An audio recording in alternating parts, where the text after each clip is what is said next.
क्या रमजान में इंस्टाग्राम चलाना चाहिए? तो अब मैं इसका आंसर आपको डॉक्टर जाकिर नाइक की वॉइस में दूंगा।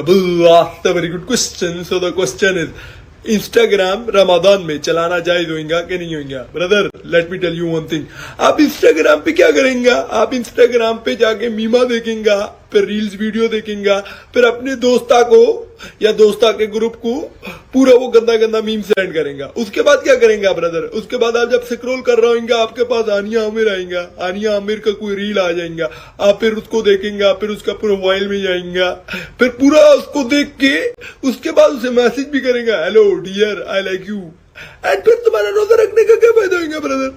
रमजान में एक मुसलमान नमाज पढ़ेगा, कुरान मजीद पढ़ेगा, अल्लाह अल्लाह तोबा तोबा करेगा, पर तुम क्या करेंगे? इंस्टाग्राम पे मीमा देखेंगे, रील्स देखेंगे, फिर तुम्हारा रोजा रखने का कोई फायदा नहीं होगा ब्रदर।